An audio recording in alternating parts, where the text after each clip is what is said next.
ice in Antarctica. Mm. They had already received the reports from Admiral Richard E. Byrd about his experiences in Antarctica. That was way before World War II. Yeah. So once they 30s, when was that? 1927, I think it was 1927 or something like that. Because he was flying over either the North or the South Pole, and he ended up flying into the inner Earth. That's when he flew over the North Pole, when he flew into the inner Earth. Gotcha.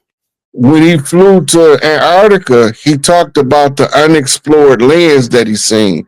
Antarctica under the ice is probably big as North America, or bigger. Yeah. Right. And this is why when people see the ice shelf, they think it's a wall. Right. But it's not a wall, it's a shelf. If you see it from the top, you will understand what I'm telling you. You can see all of the ancient structures starting to melt through the ice, thanks to the return of the sun cycle. The sun cycle is going to thaw Antarctica out. We got cryogenics and cryostasis from telepathic communication with people that was frozen under the ice to tell them how to thaw them out without killing them. Oh boy. Look, they try to tell us that they brought them from Africa and set them loose in Antarctica, and they thrived. And they called them the Bashinga tribe. They was already under the ice. They thawed them people out. Based on telepathic instructions, the Nazis was the first to have a base in direct contact with the people in the ice. Right? One of the things that they was experimenting on is genetics. We got to remember, Adolf Hitler sent Benito Mussolini into Egypt. What was they looking for? Akhenaten.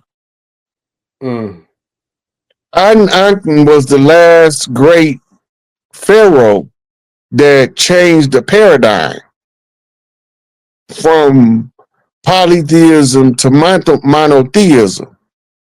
But it was a paradigm shift that was earth-shaking for the times. So they wanted somebody with the same capabilities, so they started a genetic breeding program called Boys from Brazil. They even made a movie about it. So while they was down there, they say that they was cloning Adolf Hitler. They wasn't cloning Adolf Hitler. They was cloning Akhenaten. And they was cloning them in a batch of 50. And they was always experimenting on them.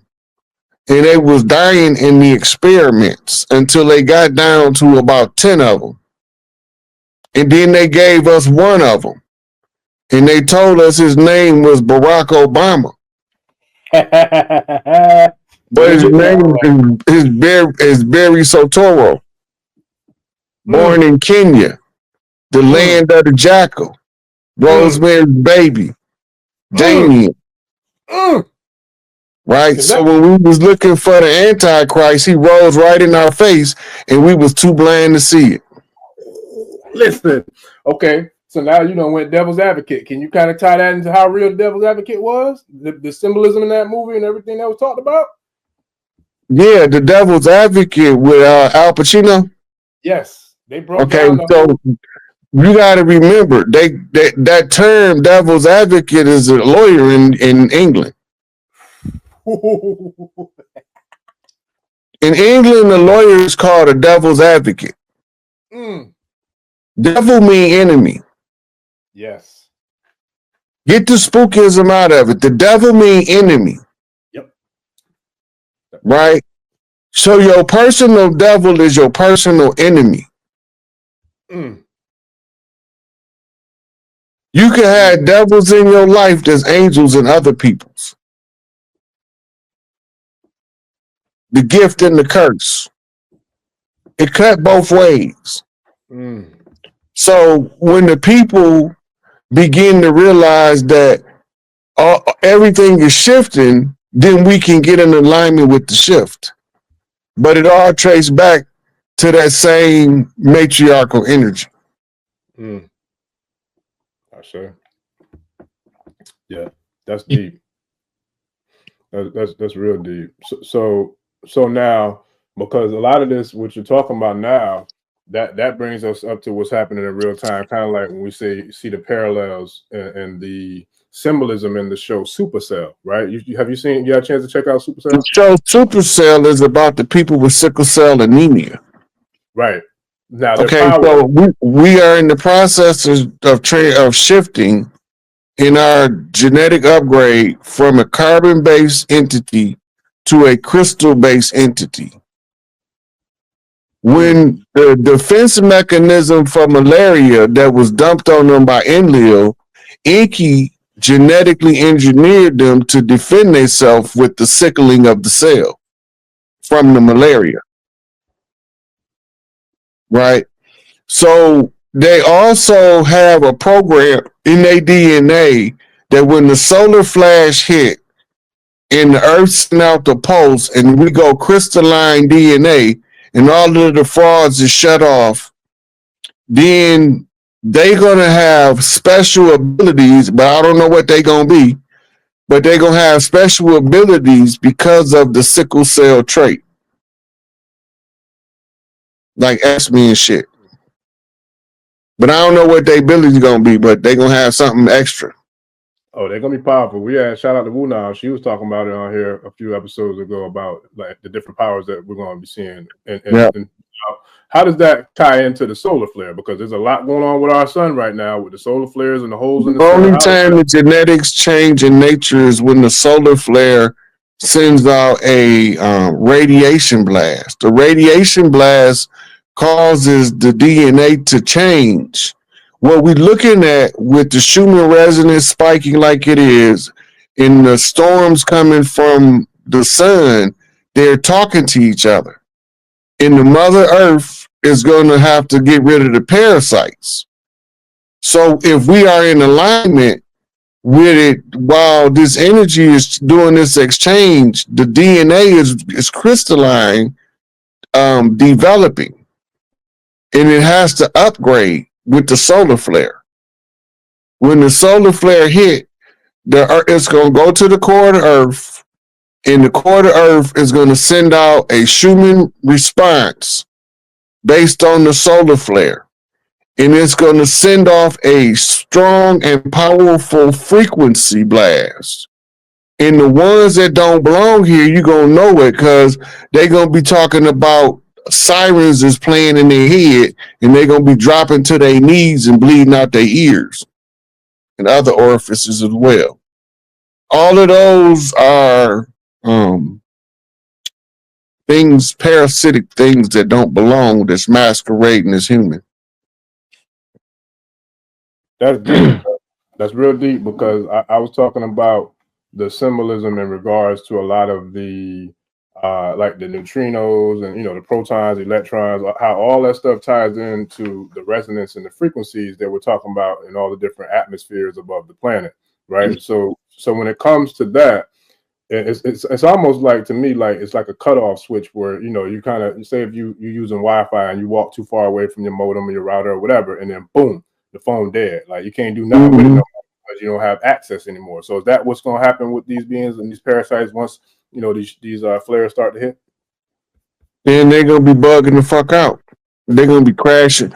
They're gonna be crashing head first in the cars and shit. So it's gonna be like a real malfunction, like a real system malfunction. You're gonna see them break down. When that burst go off, a lot of them just gonna drop dead where they at. But they can't resist the frequency. But some of them that's a little higher vibratory gonna have it worse. Because they can endure it longer. Yeah, that's deep. So they're the ones gonna be trying to fight it, and that's when they're gonna be start having vessels and shit popping in their eyes and ears and shit. That's deep. You know what that? You know what this kind of reminds me of, right? Have you ever seen that movie, The Immortals? Yeah, Oh, I love that movie. That's a dope movie. There's a whole lot of similar. That reminds me of like the X-Men Apocalypse movie with the symbolism that's in that movie, The Immortals. So when they it comes to talking that, about the Orisha. there you go. The So Orisha was the original immortals of the earth. They was also represented as the Titans. The Titans was the Orisha. This is why they don't want us using voodoo magic, because it relies on different aspects of understanding of the Orisha, the hoodoo. That was our defense. So they villainized it so that we wouldn't go to where our greatest power lie in order to fight their conjure magic back. So you know what I decided to do? Fight their ass with voodoo. yes, sir. And it been working. Ain't failed me yet. Black girl magic on every damn thing I do. All day, every day. Yes, sir. Epa, Risha. Ekwaye answer. Yeah, man.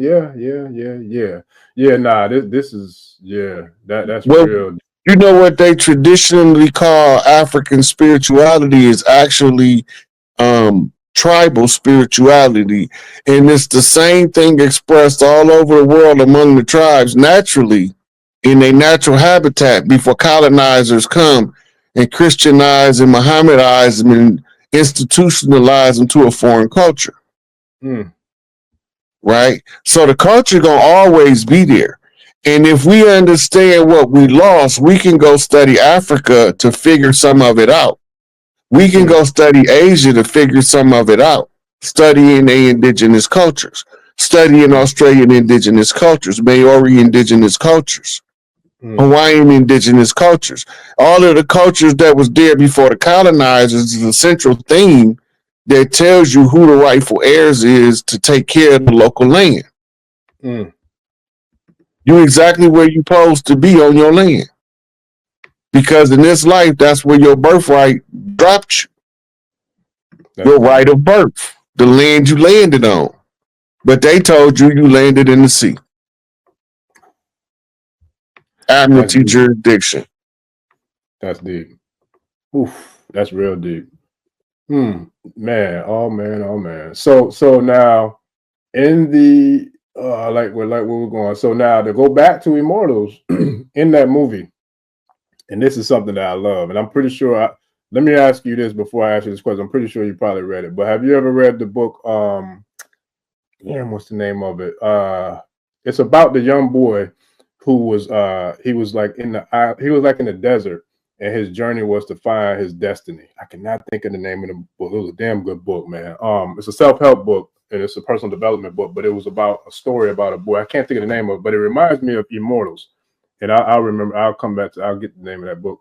But anyways, he always had the guidance and the assistance of like an elder or like a wise man, you know what I'm saying? Kind of like the astrological aspects of the Jesus story with the baby in the manger type thing, where the stars, the wise men were always watching over him. So in Immortals, what would that character symbolize, or who would that character symbolize? The elder, the old man that was watching over Theseus throughout the whole entire movie, when he was just like an old, old bummy, old hag type character, but he actually was a god that was watching over Theseus to make sure that, you know what I'm saying, he was able to kind of tap into, almost like going from Simba into Mufasa, the Asar and drama. So the blueprint of the holy drama is the math that tells the rightful heir how to properly ascend the throne and who currently is displacing him from his royal seat.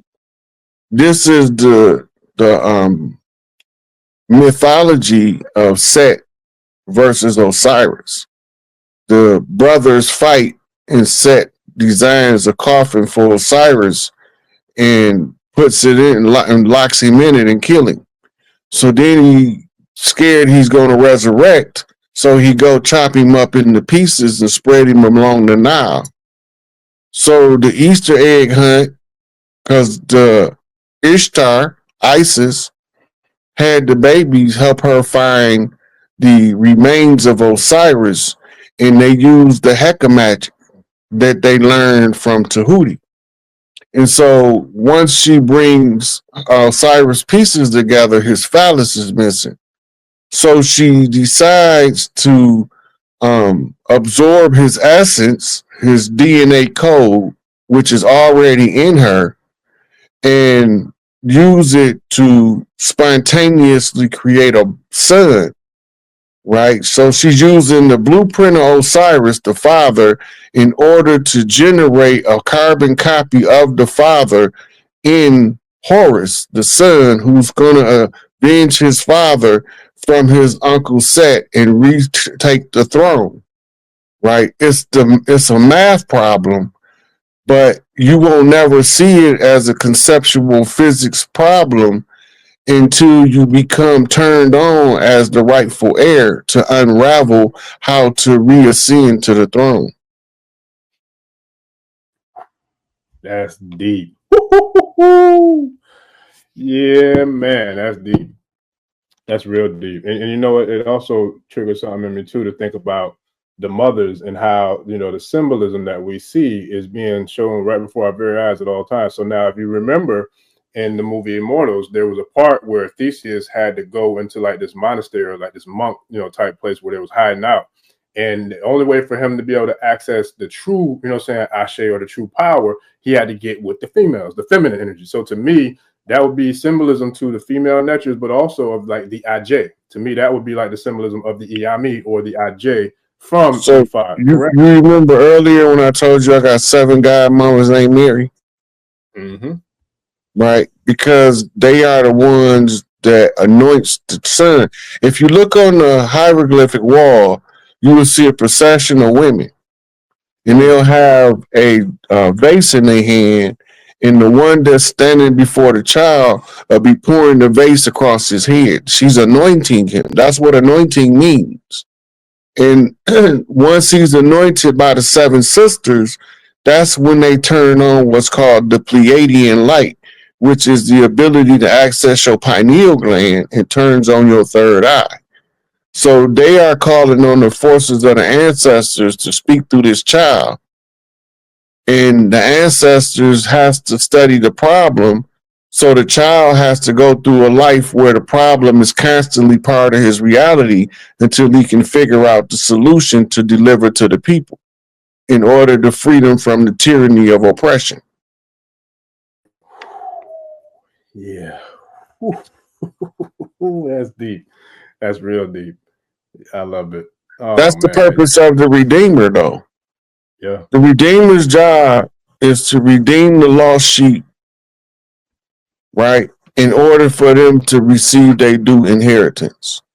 Mm. Right? So you go back to the book of Ruth.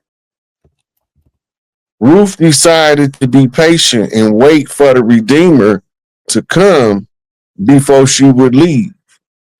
And before she would leave her mother-in-law, who she was taking care of, who she didn't have to, who told her, go about your business like Orpha. Big fat funky Oprah.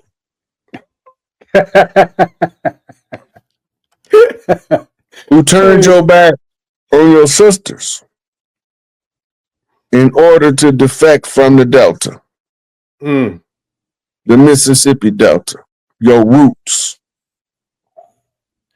That's deep. And shout out to Akeelia Wright. She sent me, that was The Alchemist. That's the book I was trying. I can't remember. I was trying to look at it on my phone to find it in my library. But yeah, The Alchemist. So that kind of what we're talking about kind of reminds me of The Alchemist. Have you read that book? I haven't read that one. Oh, it's a good read. You'll like that one. It's a dope book. Real dope book. But okay, so now when it comes to where we are now, all right. When we talk about the mothers, and clearly everybody knows this is a mother's house, a matriarchal house. Isis, Aset, when you see her in the hieroglyphs and the pyramids, a lot of times you'll see her with her arms extended and you see the wings, like, you know, or even if she's like has them, you know, down by her side, you see the wings. Can you kind of share what the wings symbolize in regards to this thing we call flight? In regards to, and also how that kind of connects to the sun, when you talk about the sun. And you got first thing you gotta realize is the reason she got feathers on is because that's Mesoamerican culture. What we call Olmec, Inca, Aztec, Old Mississippians. It's Mesoamerican culture. It's the same thing that you see when you see the tribes dressing up with the feathers on, with the wings. They're imitating the ceremonial dress of Tahuti. This Tahuti land over here, right? So as the land of Tahuti, all of the tribes call him the Great Father. This is the Great Osirian. But in Africa, they refer to the Great Osirian as Enki. So you got two distinct, different patriarchal lines influencing two different continents. That's the first thing you got to understand about seeing her with her wings spread.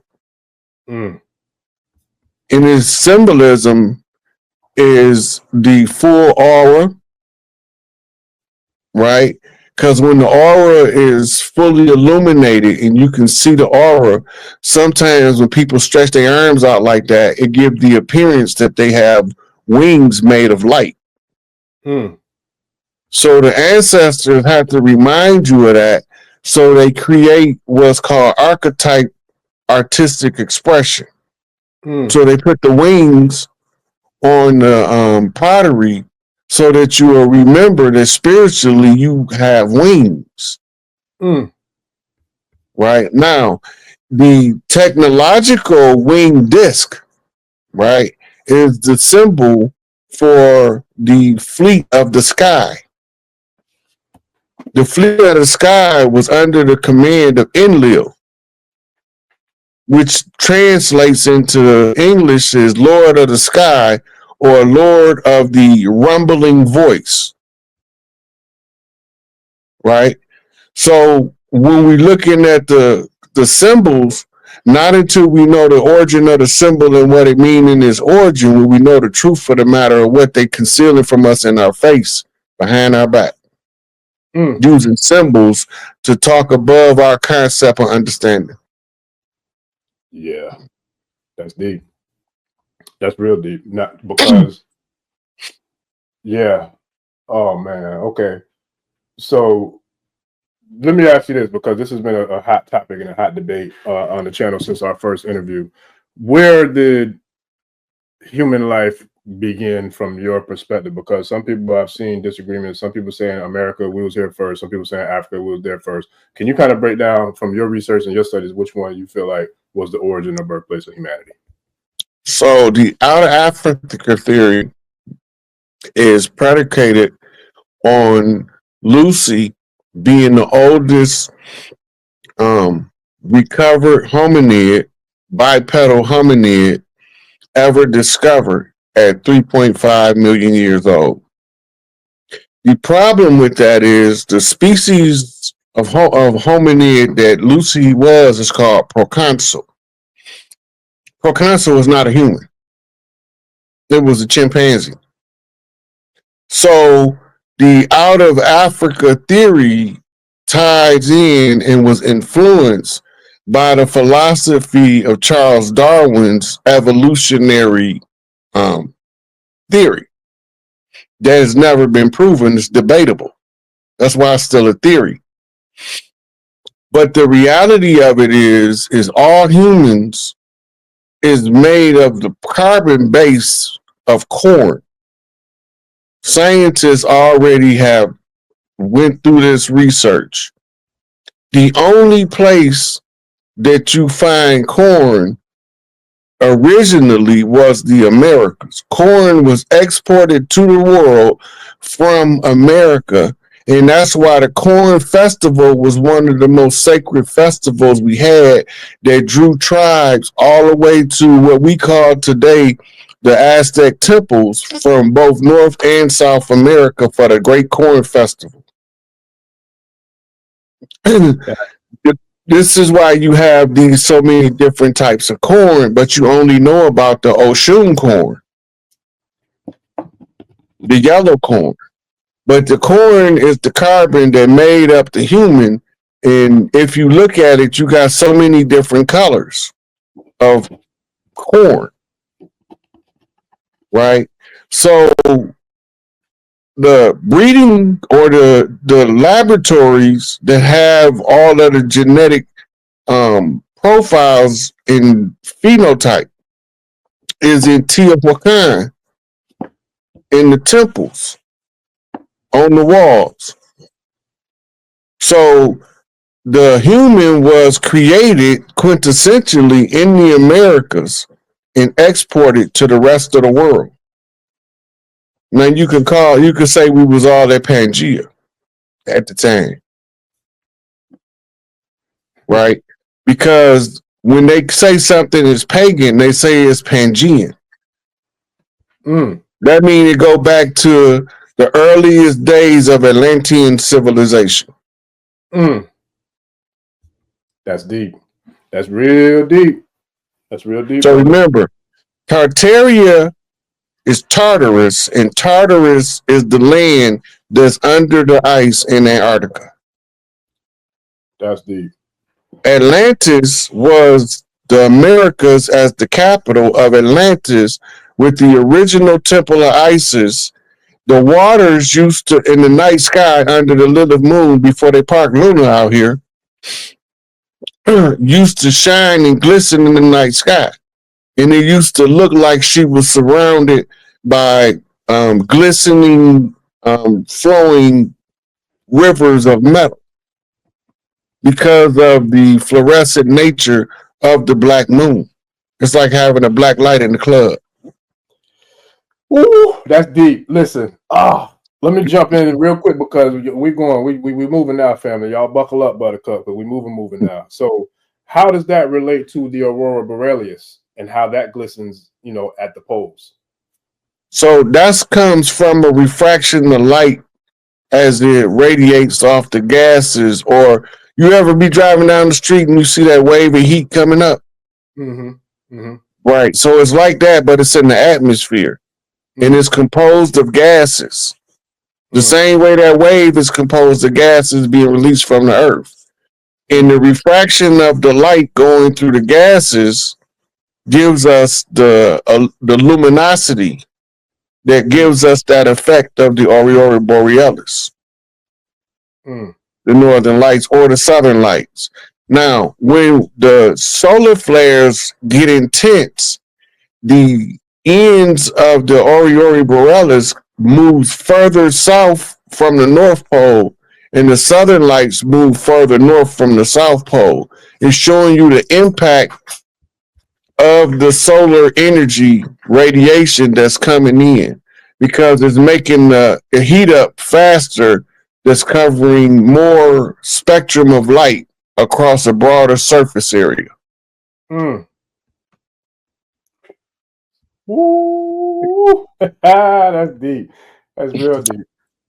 Now, I remember last week when you was on, you had a dope emblem. I was looking at it in the replay. I couldn't really see it while we was on the live, but I saw it in the replay, and I think I got an idea of what that means or is symbolic to. But before we go into that, can you kind of share this one?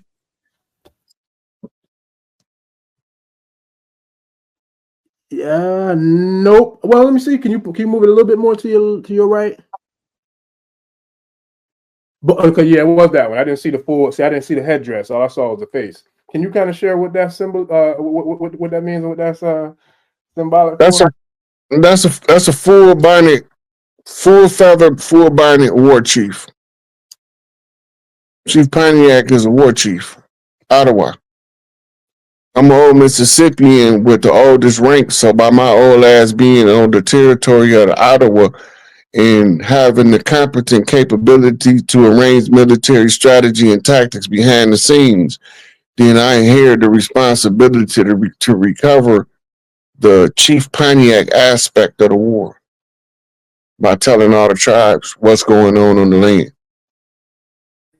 Yes, that's deep. And it reminds me of two things. It reminds me some of the masks that was worn in the movie Immortals, but it also reminds me of, I want to say it was either the Mayas or the Aztecs guys. One of them. I can't remember which one it was. I was just looking at something earlier, doing a little research, but I saw that face looked very similar to one of their. I don't know if he was a deity or what his role was, but it looks very similar to someone who was significant in one of those two cultures. I can't remember which one.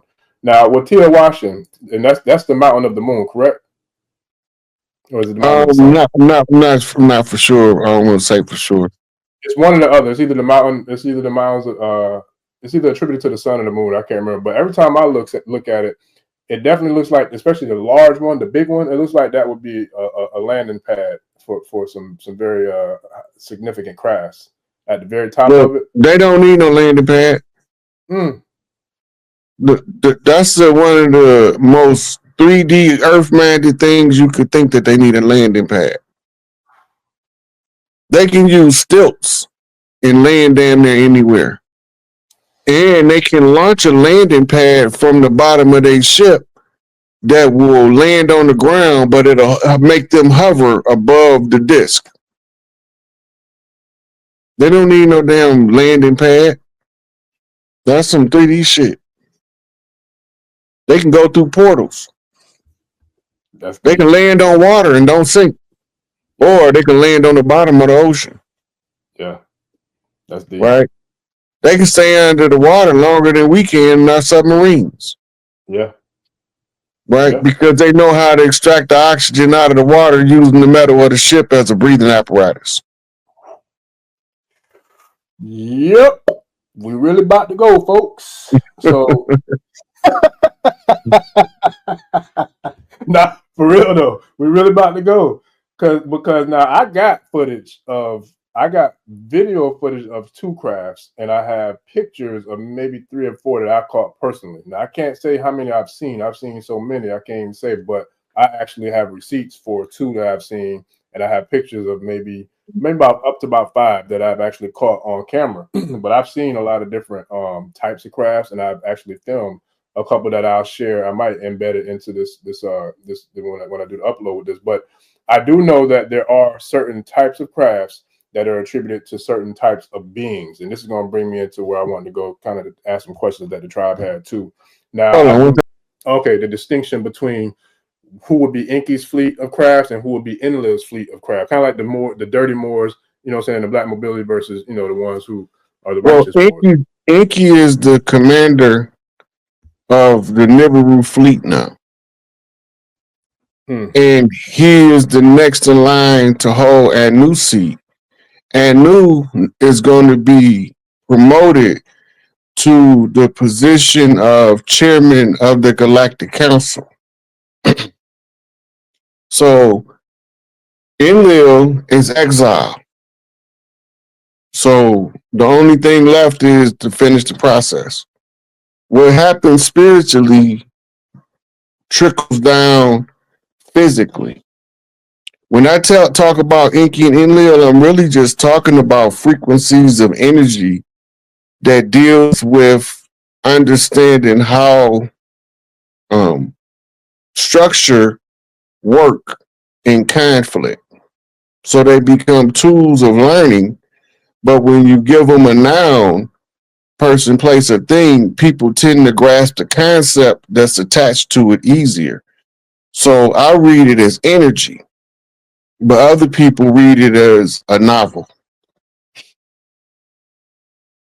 Got you. And that makes sense, because shout out to Arisha Stone. Had a dope conversation with him the other day too, man. We was talking about this today, actually off air, but we were talking about how the significance of knowing, like, about what's a good being or a good person, a good energy and entity versus what's a bad. Because I think a lot of times, especially now, a lot of us, especially us, because we've been through so much pain and trauma, you know, with racism and we lost trust in each other more than we did in other people.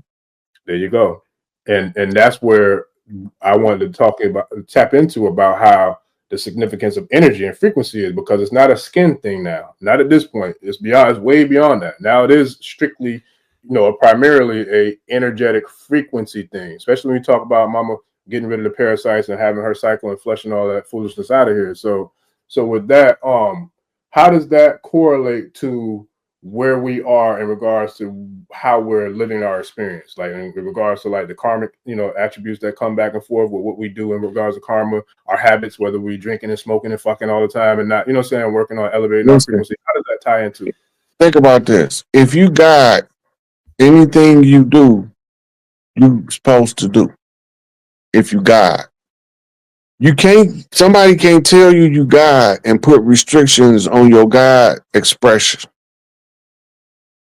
Just because a person may have a vice, don't make him any less of a God. And just because a person is homeless, sleeping on Skid Row or under the subway, that don't make them any less God. They just pauper gods. And the pauper guys is the one that no longer want to play in the shenanigans of the charade because they see through the cracks in the game and they know what's going on, but everybody think they crazy. So rather than play the game and try to change everybody's mind, they just refuse to participate. And we call them homeless. Those are pauper guys.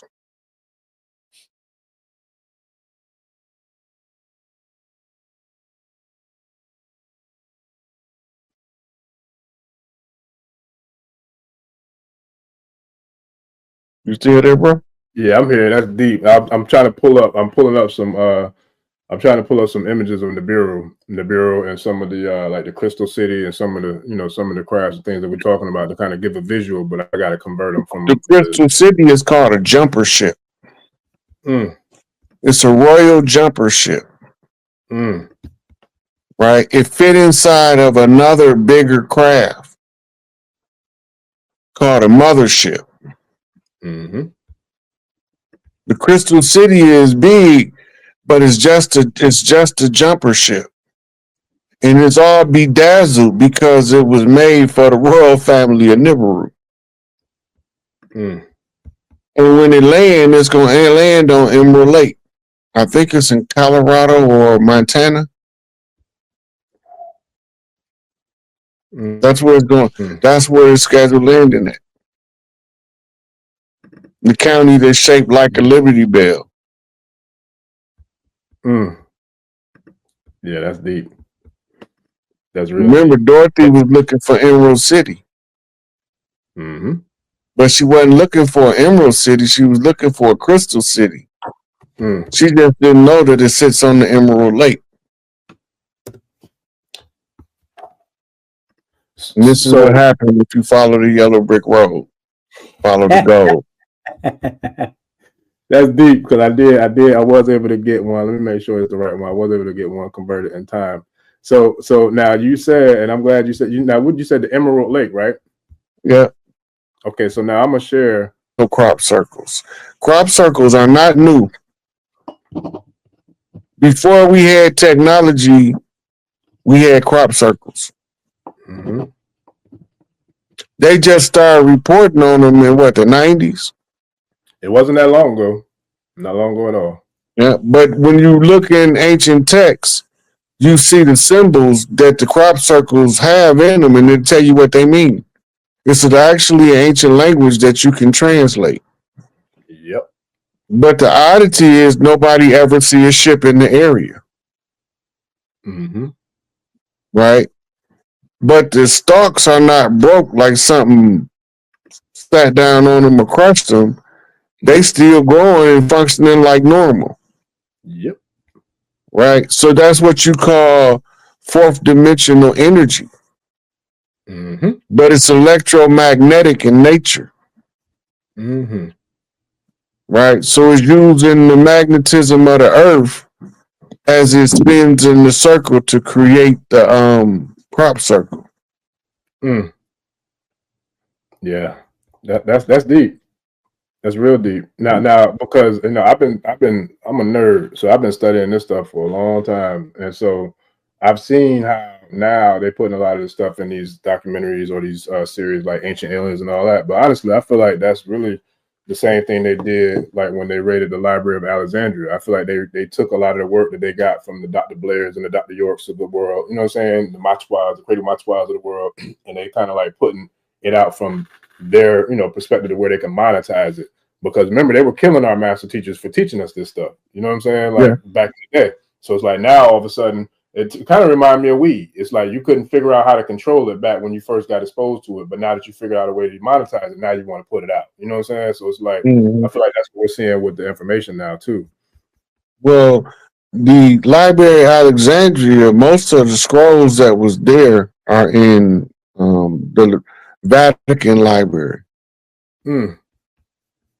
Right? Some of the priests fled and took some to the University of Timbuktu. They took some of the scrolls to India and to the Tibetan mountains, but the largest number of them was carried through underground tunnels during the fire to Vatican City. They all under the all that ancient knowledge is still available if the Vatican ever release it, but they don't want to release it because it blows a lot of the false god narrative philosophy out of the water. Yeah, that's deep, and I'm trying to keep up with the comments. Shout out to the tribe that's going ham in the comments. It's hard for me to keep up with everybody, but I saw one that kind of stuck out because it kind of, to me, goes exactly to what, here it goes right here, what you were just saying. So, Namaya Yasriel said that they heard that Nibiru was a rogue ship via AI the other day. Not sure they believe the rogue aspect. It was declared a rogue ship when Enlil attacked the Earth. When Enlil attacked the Earth, Enki sent his son Marduk, not to be confused with Enlil's son Murdoch. He sent his son to secure Nibiru in order to protect Anu's throne. And so when the message came back that the name of Nibiru was changed to Marduk, it was classified as a rogue planet already. But it was secured by Enki's line in order to fight this war. That's deep. That's real deep. And shout out to Cat's Corner. So Cat's Corner said they had a dream that the mothership was here back in 2020. That's deep because they've been here that long.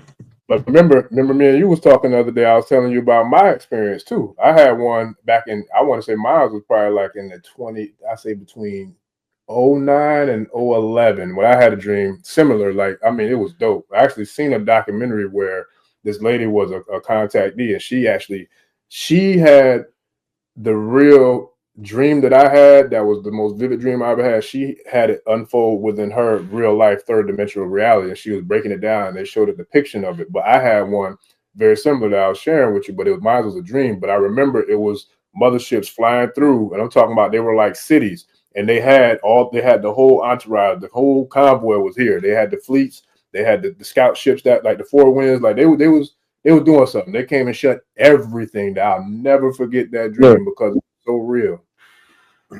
If in 1957, if a UFO landed on the White House lawn, and Dr. Strangers wrote a book called Stranger in the Pentagon talking about it, and around that same time, Dwight D. Eisenhower come out and warn about the military-industrial complex, right? And the information that was being relayed from Valiant Thor to Eisenhower was that the people they just contracted with was some nefarious beings that they had tied themselves up in the contract through deception. So the president come out and give us a full-fledged warning about the power of the military-industrial complex right after he had just signed the agreement to construct the military-industrial complex. Today, we don't call it military-industrial complex. We call it the Pentagon, and we don't know what happened in the Pentagon because most of it is top secret security clearance information, and that means it's above all of our pay grades until they declassify it. And they didn't declassify it enough to tell us that they on some real bullshit.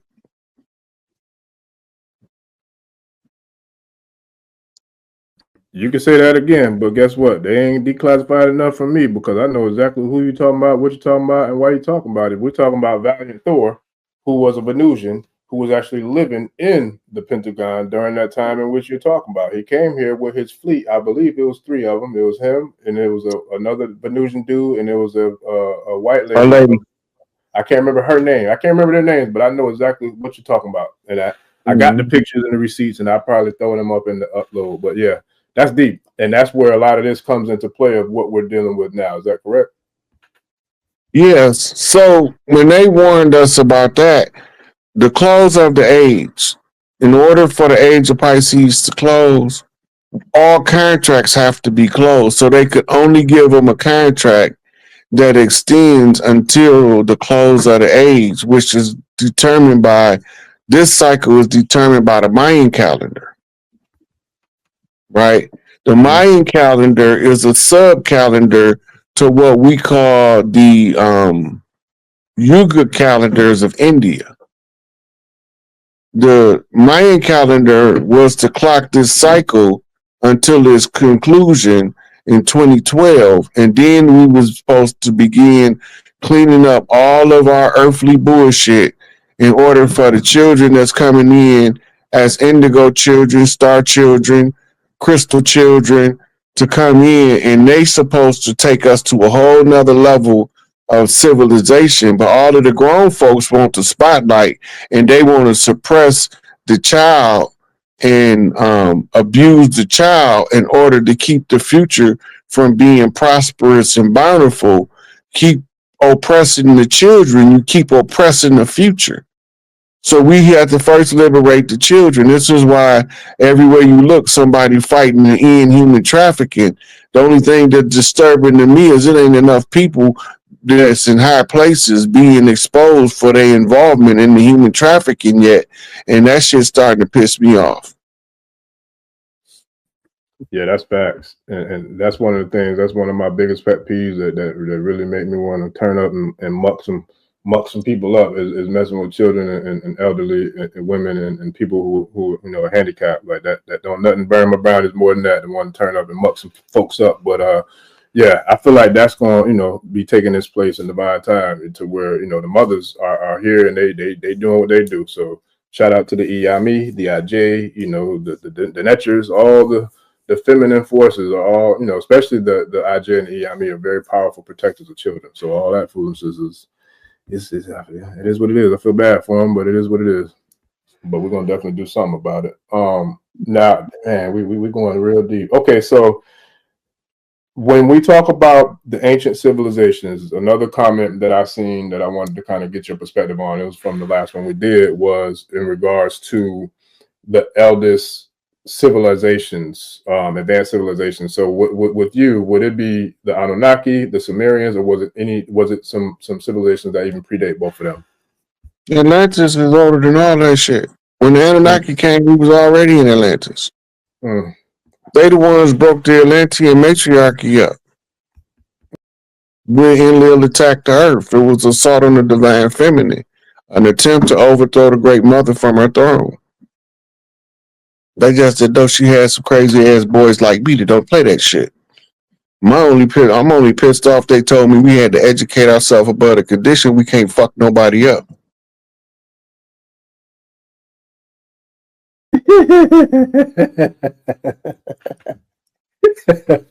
Listen, that reminds me of my life, man, because I got a lot of different voices that be going ham inside this little head of mine, man. And it's like some of them they about that action what you talking about, but then there's other ones that, yeah, my generation, the fuck around and find out generation. we not singing we shall overcome. We singing get the fuck out my way. Yes, sir, or I will smash your face in. Like, real talk, and that's real. And that's why they dropped that song. Get out the way, bitch. Move. Listen, I saw this clip. I don't know if you saw it, but when I saw it, I loved it. Cause I was like, boy, if he ain't say something there. But shout out to LL. I saw a clip with him like a year or two ago, and he was on, I don't know if it was a podcast, radio interview, and they were talking about, shout out to Renetta the Goddess. Thank you. We appreciate you. He was saying how it's like, I'm not a nice guy, but I'm a good guy. You know what I'm saying? And what he said, he was like, because as a nice guy, if you seen a dude, you know what I'm saying, running across the street to try to snatch an old lady purse, you know what I'm saying, he just watches that dude snatch her purse and run off. That's a nice guy. He said, a good guy, if I see that guy, I'm gonna snatch him up and I'm gonna cave his face in and I'm gonna give it back to the He's like, that's a good guy. He said, so I'm not a nice guy, but I'm a good guy. So look, I'm working towards being a good guy because I don't think I'll ever be a nice guy. Nice means naive, easily to confuse. That part. I ain't trying to be nice. I tell people be kind, be courteous, respect everybody, but somebody disrespects you, send them to the cemetery. Quote Malcolm X, forevermore. Yeah, and shout out to the Honorable El Haj Malik El Shabazz, man. We got a big show coming up on the 19th, family. I'll be sharing that real soon once we get all the details and the flyers and everything laid out. But we got a big one coming on 19th in honor of the Honorable El Haj. But yeah, that's real. That's real. That's real talk. Yes, sir. Real talk. Now, when you talk about the inner earth, right? Which ones? Because I mentioned, I think me and Richard Stone was talking about either Shambhala or Agartha, but I can't remember which one. But anyways, which one predates? Is it the civilizations that are attributed to the inner earth, which would be Shambhala, Tartaria, Agartha, or Lemuria? Or Tatara, Agartha, and Shambhala, or the Atlan, Lemuria, like civilizations? Which one of those are older and predate, or how do they kind of tie into each other? They was the same civilization at one point. We used to communicate. We used to communicate with the people inside the earth. We talking about Shambhala and Agartha. Okay. Those people cut contact because the people on the surface was fighting a war against some people from the sky. So to secure Earth, they secured the inside. Their technology is advanced. Some of the UFOs you think coming from outer space is coming from inner Earth. That's facts. They are also part of the talks between the galactic councils on the resolution of the conflict on the surface of the Earth. Because they part of the Earth families, they say is just as valid as anybody else's because the fate of the Earth affects them as well as it affects the people on the surface. Yep. That's facts. And I've been saying that for a long time. That's the Pleiadian light lock trapped us all in this thing together. That's why people keep saying it's a dome.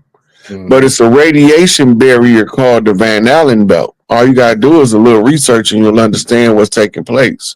The Van Allen belt has us locked in a perpetual time loop called an infinity loop.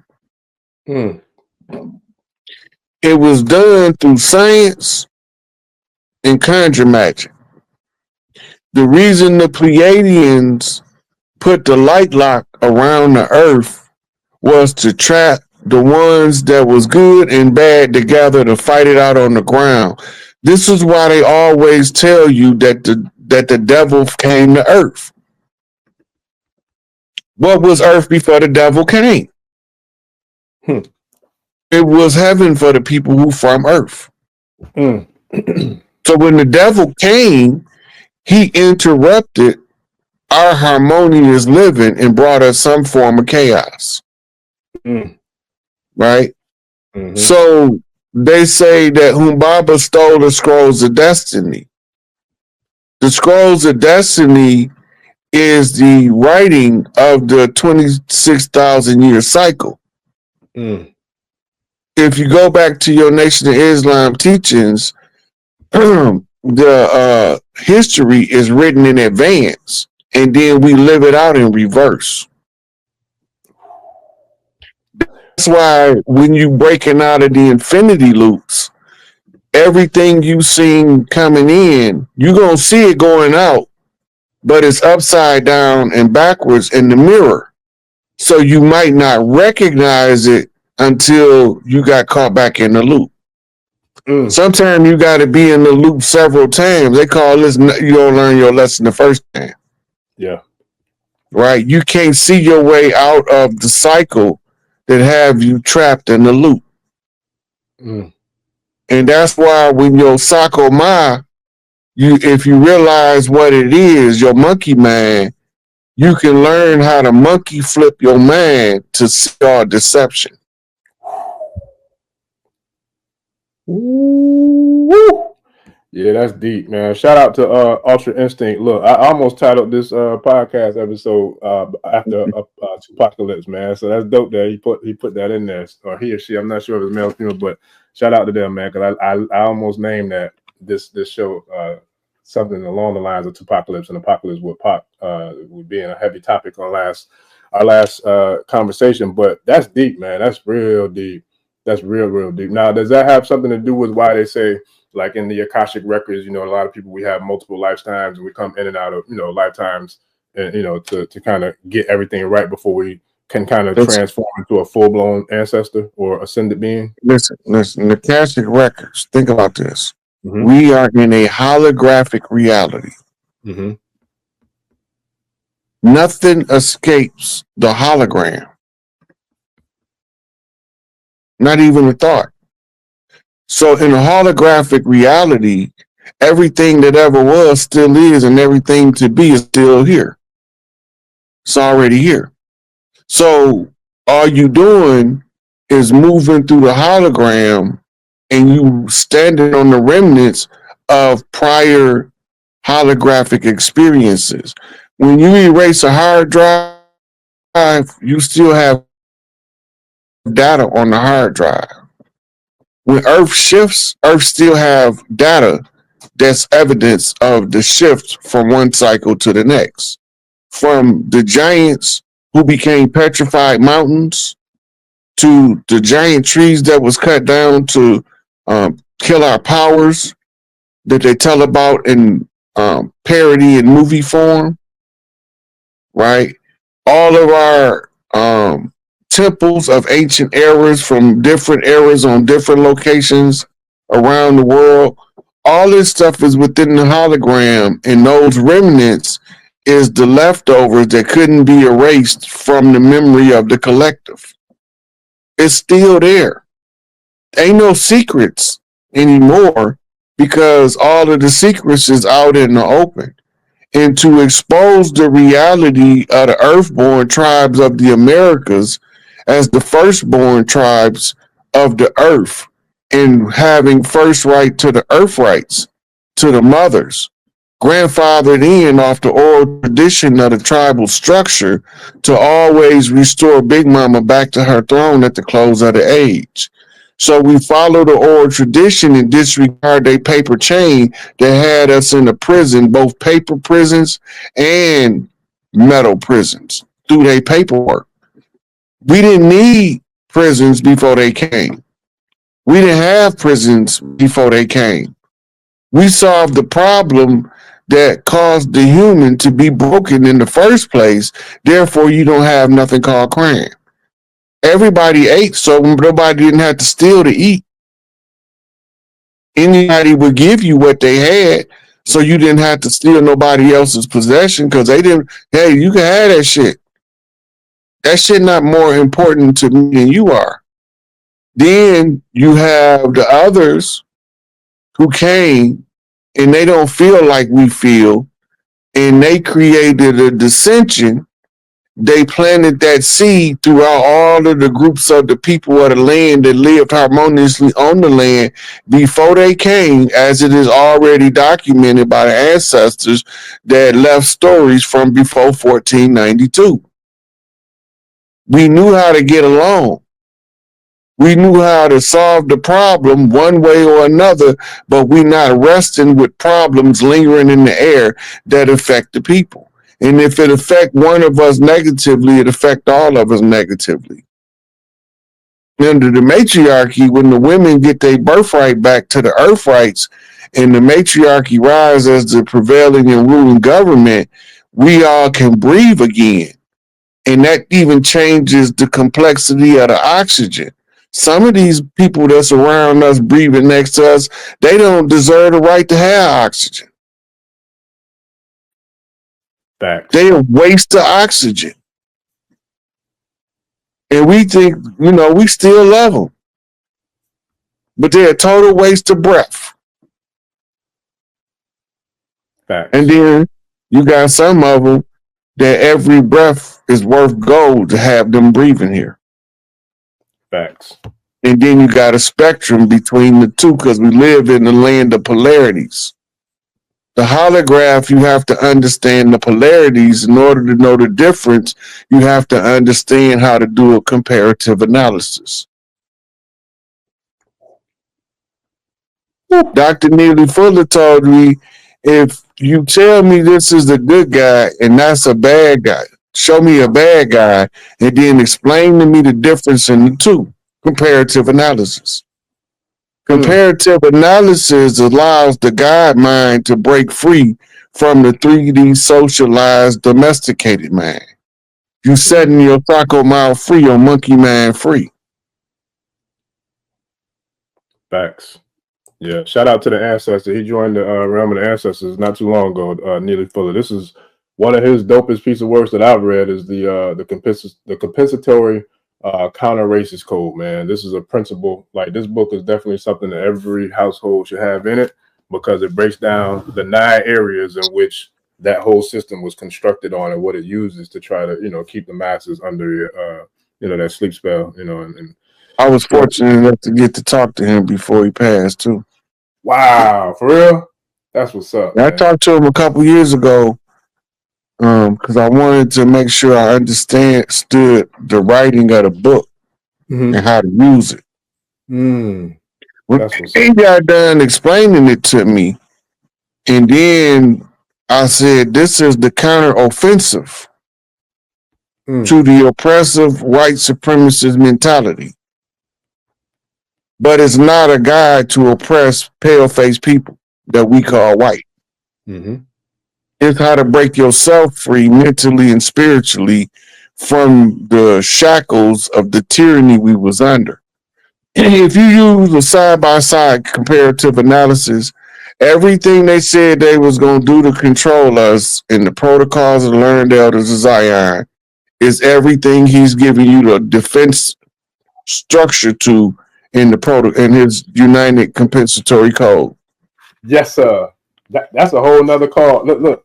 Somebody in the chat, I gotta find it, but shout out to the chat, the tribe member who dropped the comment about putting together courses for people who are new to this. That's something that we definitely had to chop it up about, because I was just talking to Heru today, Professor Kaba's son, about something similar to that, because there's so much information that we have access to that a lot of people have never heard of, haven't been exposed to, or that just simply want to learn and get to the next level with. So I want to try to figure out different ways that we can kind of put that together, for the tribe and for the family, man, because it's real. And a lot of people are waking up at an alarming rate. So we need more healers. We need more teachers. We need more, people to hold it down. So it's like, we got to get the information, and the elevation out there to as many people as possible. So I'm hopefully find that comment and bring it to the forefront. And then shout out to Cola for the, matter of fact, this comment right here says it all. It says that the people are hungry, and feed us. The sage is healing. I am the street. Can we get a council and a regular meeting, or where is it? That's one. I think that might have been one of the comments I was talking about. But so, you getting to hear that, family.